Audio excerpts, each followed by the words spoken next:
I don't know if you've been paying attention at all to what happened with Hurricane Melissa, but it's been 5 days since Melissa pummeled Jamaica. I mean, pummeled it, and not a lot of people are showing up. It's really not good. At least 28 people have died since the hurricane hit. Monster Category 5, 185 mile an hour winds.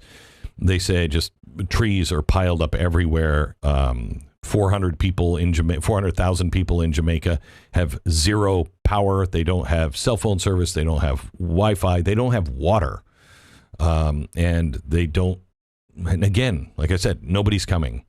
Mercury One was there over the weekend, and Jack Brewer was there. Jack's an amazing guy. He's a 3-time NFL team captain. He is a minister, humanitarian, civil rights commissioner on the U.S. Commission for the Social Status of Black Men and Boys, vice chair of the Florida Department of Juvenile Justice Advisory Board, leads a national advocacy for fatherhood, criminal justice reform. A really, really good guy. In fact, he just won Mercury One's Angel Bonhoeffer Award, which is really for very, very special people. He was down with us in Jamaica just this weekend. He just got home. I wanted to get an update on what he saw. Jack, welcome to the program. How you doing, Glenn? Great. Thanks for having me. You bet. What did you see down in Jamaica? It was horrific. I've been doing this organization going on our 20th year. And so I've seen disasters, from across Africa and throughout the Caribbean and obviously in the U.S. And this is one of the worst that I've seen just in regards to the devastation. Homes completely leveled. I mean, down to the foundation. The entire west side of Jamaica is without water, without electricity. And, it's hard. It's tough terrain because a lot of these people kind of live up in the hills and the mountainous areas. And so as these trees are falling down, the infrastructure's electricity wise is pretty old. And so the electric wires are just twisted all in the trees. And it's, as you're driving around, you're being whipped by electric wires. And it's just a tough terrain. And unfortunately, everywhere that we were able to get to, we were the first there.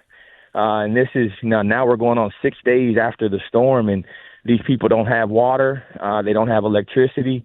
You see, just piles and piles of humans sitting next to each other trying to get water. They're washing their clothes with the salt water, and the gas pumps have run out. There's fights at the gas pump because people are trying to desperately get enough fuel, if they do have a generator, to get fuel for it, or cars to get places. And the most heartbreaking thing is that folks haven't found their family members. There's no communication.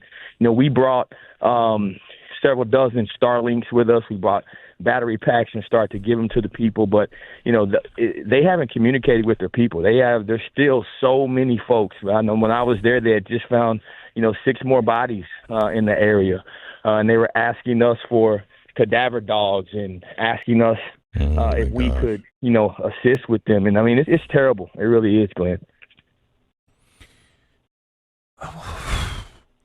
Did you see any American forces? I mean, did you see any? Who did you see there?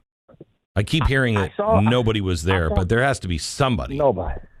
Well, I saw a couple helicopters in the air. I saw a couple military helicopters in the air, but again, when you get up into these mountainous regions, the higher up you go, the worse the devastation. If you were just to go there and you look down, it looks like a normal hurricane, trees down, and, it's a difficult place.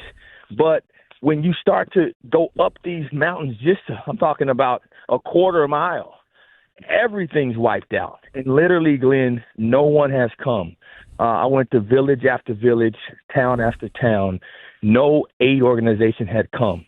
I think they just started to try to get to Westmoreland because you have to take a helicopter to get in there. But if you start in Montego Bay and kind of work your way down south, small little towns like Tucker, Westmoreland, if you go down to Black River, in those areas are decimated.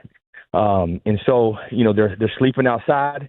And another thing, Glenn, that's been an issue is it hadn't stopped raining. It's been raining every day. So everything's mucky.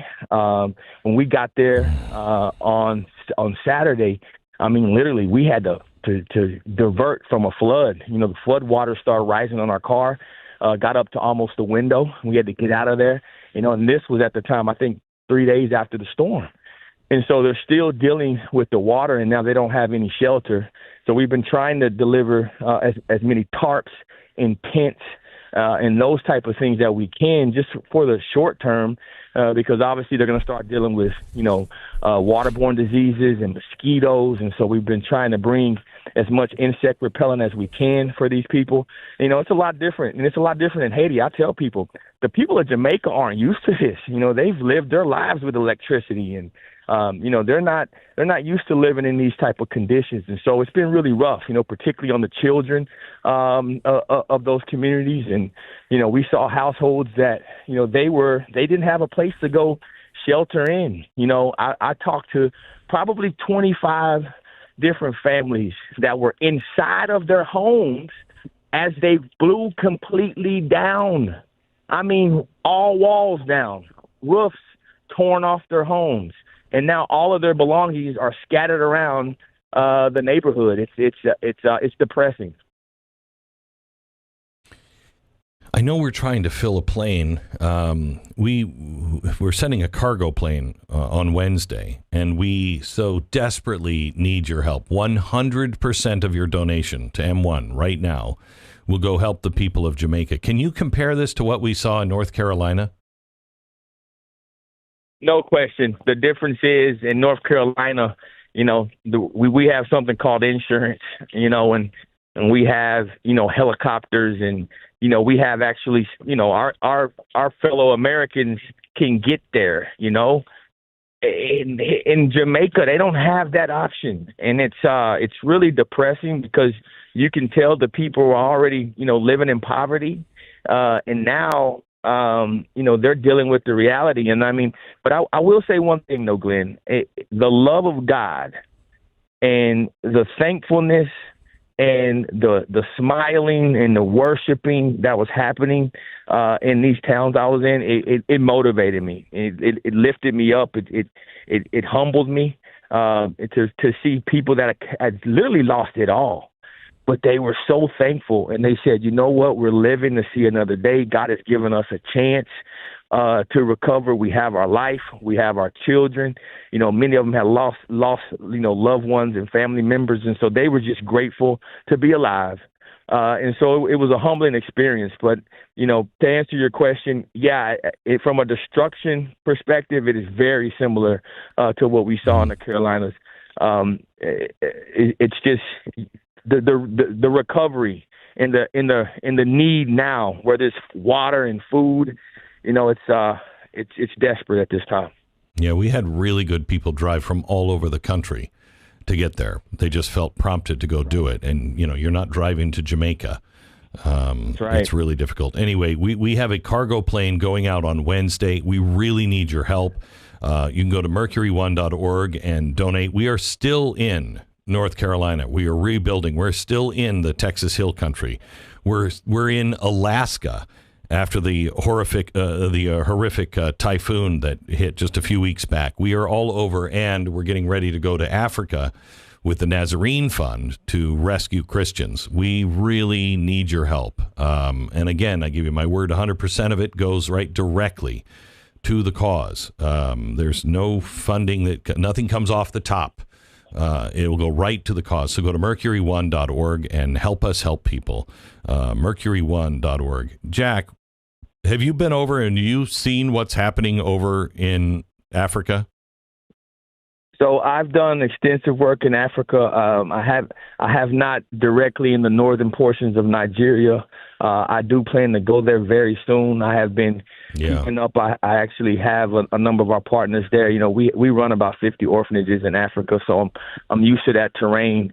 But I can tell you, as I've been talking to a lot of folks on the ground, it's a really sad situation.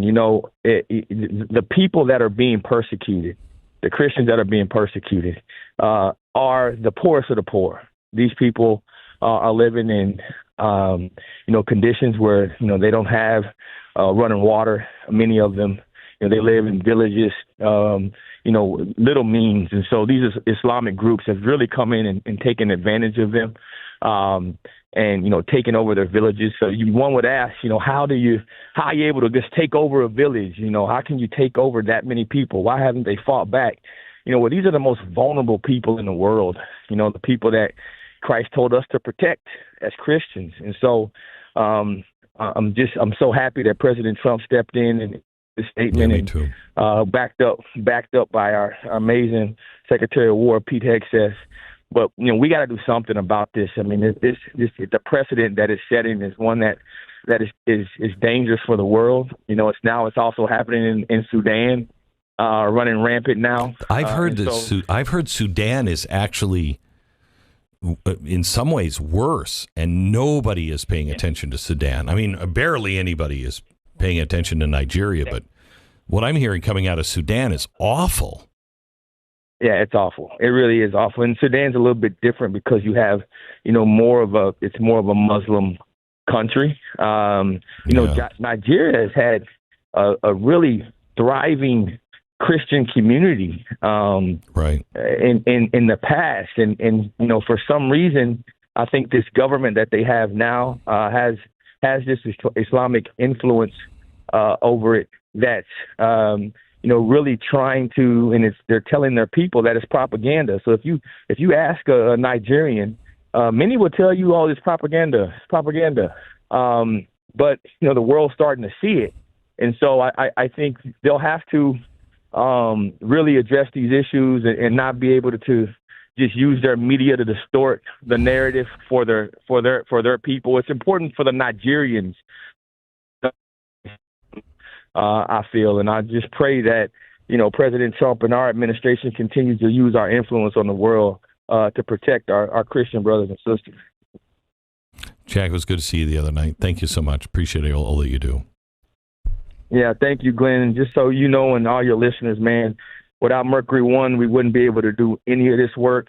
It's the Bible tells us that we all need elders, and we need people who God has appointed to us. I know our organization knows that God has appointed you to us. I mean, we've been able to affect the lives of so many people, man. I mean, the poorest of the poor and the forgotten, because of the support of Mercury One. And I'm just humbled to be your partner and your friend and brother. And I pray everyone can continue to lock our arms to help those that are hurting around our world. You are one of the many Moses figures that we play errand to and hold your arms up. You're doing all the hard work, Jack. God bless you. Thank you so much. If you can help us, please go to mercury1.org. That's mercury1.org. You can donate. There's many things going on. Our general fund will allow the money to go to many different things as it is needed. But right now, we really need the help for Jamaica. We're filling a cargo plane on Wednesday to get it there. This is for the poorest of the poor, the people who are just completely left alone. As Jack said, and I talked to Mercury One earlier today, they're like, Glenn, like nobody is there. Like nobody is there. Our governments, their government, our government failed us here. Their government, I mean, we have to help each other. We have to help each other. Mercury1.org. That's mercury1.org.